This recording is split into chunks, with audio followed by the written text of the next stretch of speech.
Hey everybody, welcome to the show. I'm your host, Jack Canfield, and my guest this week is Jarl Jensen, who's the author of several books, including The Big Solution, which we're going to talk about today. And his ideas have helped build a business that he sold for what many believe to be a record amount for a small privately owned business. But when Jarl's kids arrived, a bigger question, one that many parents are asking, surfaced for Jarl, a question that needed to be answered. And that question was, how can we fix this world so our kids have a better place to live in? Question I asked too is I have a 7-year-old grandson who's going to live into the future. We want to make sure that future works for him as well. So welcome to the show, Jarl. Thank you very much. I'm so happy to be here. Happy to have you here. So I love it that you're a big idea man who's taking on one of the biggest challenges that we're facing right now about why our world is not working as well as it should. And you've written this book, The Big Solution. So let's talk about that. What is The Big Solution about, and why do we need this big solution? Very simply, we need engineers to control our economy. Engineers have successfully turned the Model T into a Tesla or a Ferrari or your favorite car over the last 100 years, but our economy hasn't advanced at the same way. We're kind of still stuck with a lot of economic problems, ups and downs, and a lot of trouble making ends meet for a lot of people. And you say that the current pandemic is accelerating the end of economic growth. Why do you say that? Well, currently economic growth is based on very low interest rates, something called quantitative easing, where the Federal Reserve buys debt. Eventually, they're going to run out of debt to buy. The other problem is that if you look at the trend of growth, it's been consistently slowing down for decades. And if you trace it out into the future, you see that without the pandemic, by 2000 and around 45, the trend line goes negative. With the pandemic, that only accelerates that to probably sometime soon. Let's go back from, you talk about engineers should be running the economy, as it were, the finances. And right now, who's running it now?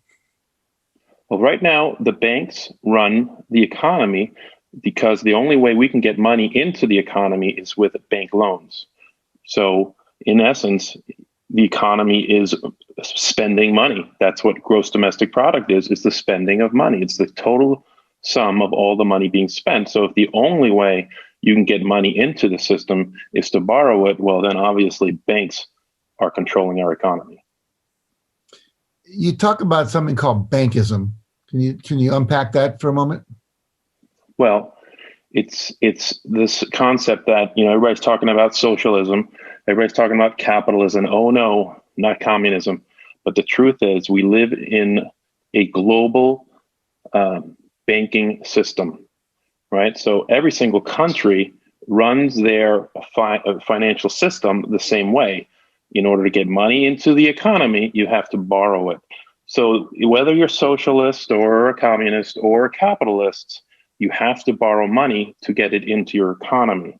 That's why it doesn't matter if you're a socialist or a communist, because you're basically living in bankism, where the banks control your economy. So bankism means that in order for the economy to grow, the Federal Reserve, as you often hear, or central banks around the world say, oh, we're going to lower interest rates so the economy can grow. Or maybe they'll say, oh, we have inflation, so we're going to raise interest rates.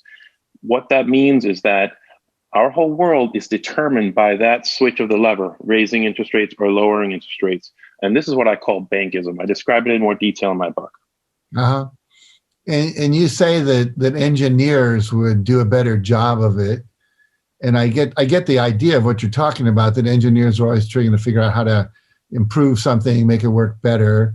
A lot of people probably would argue with the idea of, it begs the question of central control, engineered societies. A lot of people are afraid of that. Make a case for why that's a good thing. Well, what you're talking about is freedom. And nobody in our history has created more freedom for people than engineers. Just think about mobility.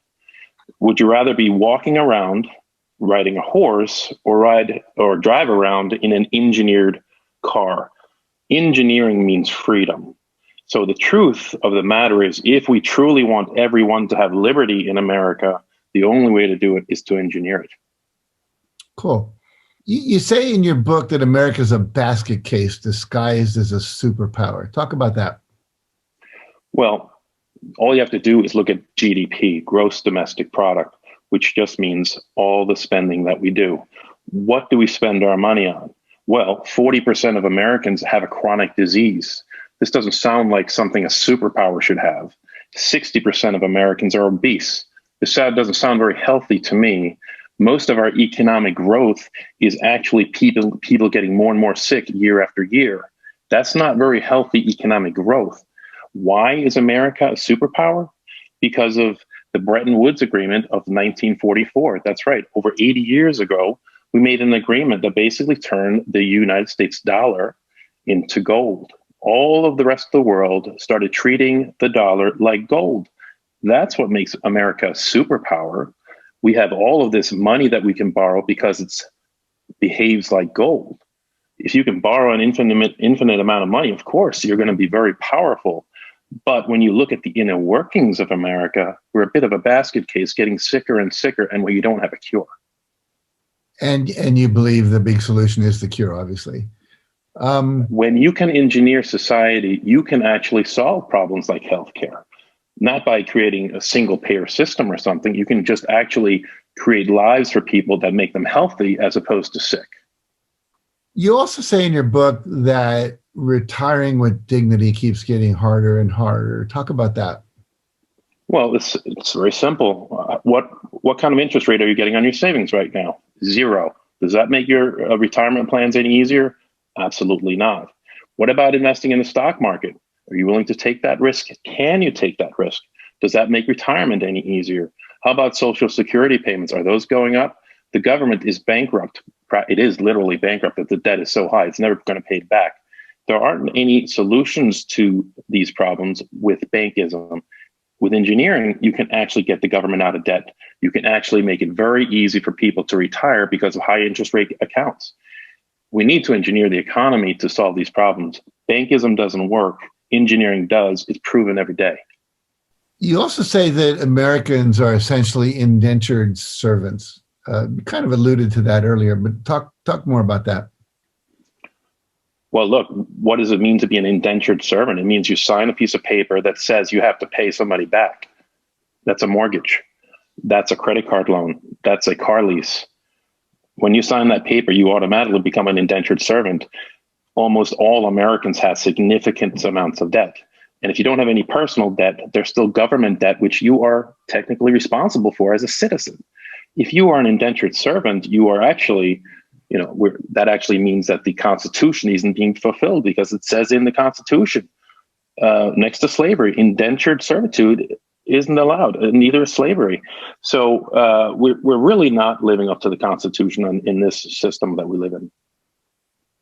What are you hoping? Let's say 100,000, 1 million people read your book. What are you hoping they'll do as a result of reading your book? I hope they get mad. I hope they get mad that they're forced to live in these conditions and it isn't necessary. If they get mad enough, we'll get change. So let's say that level of anger got to the place where they were demanding change, and you were in a position of power to actually make that happen. Let's say you're the president, or you're in Mitch McConnell's job. How would you create this consortium of engineers, or what would that look like in your mind? Well, the Federal Reserve isn't a bad idea in and of itself. The problem is it was created in 1913, over 100 years ago, and nothing has changed since. And that's why our economy and society really hasn't changed significantly. All you have to do is change the rules that the Federal Reserve plays by. And that means that monetary policy, which is a simple document in the Federal Reserve, starts putting people first instead of the banking system. If you put people first, the whole world changes. When you put banks first, well, you get things like you bail out the banks instead of the people who that can't afford the mortgages anymore, right? You always bail out the banks because the financial system, according to this monetary policy, is the most important thing. And that's obviously not working out for everybody else. Mm-hmm. Well, I like the philosophy, people first. That's so important.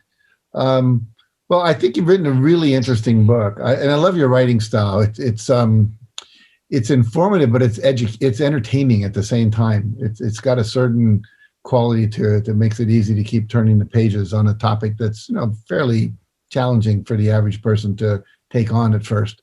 So I want to congratulate you for that. Where can people find your books, and how can people reach you if they want to pursue this more? People can find my books on Amazon, obviously, and all of the other outlets like Barnes and Noble. If they want to help, if they want to be part of the movement, I have a website called Optimizing America, which is an engineering term for optimization. You can literally, with engineering principles, optimize America for its people. So yeah, log on to Optimizing America and let me know you're interested. You can also email me at connect@optimizingamerica.com. And if you want, I will send you the audiobook for free. Wow. What a great offer. Hey, if you're watching, take advantage of that. This is way cool. So first of all, thank you for writing the books. Thank you for being a deep thinker. Thank you for taking the time and having the vision and the courage to put out a thought that we need. So I appreciate you for that. I'm a big fan of engineering things. Some of the people I've met at Apple and at Google, and some of the brightest people I know have said, like there's 12 major world problems and we have to solve them, and here's how we do it. And actually bringing that level of thinking to the larger issues. So thanks for doing that. I appreciate it. Well, thank you. I can tell you it isn't easy. It's daunting taking on the banks, taking on, in some sense, these economists who are sort of playing their own game. So it is very challenging. I appreciate the support, but I got to tell you, even though I do feel overwhelmed by sort of what it would take to actually do this, at the end of the day, I realize I don't know why I was picked to do it, but if it isn't done, we're going to have to keep living in this world like this. And it's just, you know what, I got to do something. Yeah. Well, I appreciate you doing it. So thank you for joining us. Thank you for taking the time. Appreciate it. And for all of you listening, thank you for tuning in. I really encourage you to read his books. They're very illuminating, and something I think, we live in a financially illiterate culture for most of us, not something most of us studied. And so this is an opportunity to learn about it in an entertaining way and still have the information. And as Jarl said, let's get angry about it, and let's do something about it, because anger alone without action doesn't make anything happen. So thanks for tuning in this week, everybody. I look forward to next week having another great guest on that will help either inform us, motivate us, or inspire us to take the actions that are going to get us from where we are to where we want to and need to be. And until then, stay healthy and stay safe.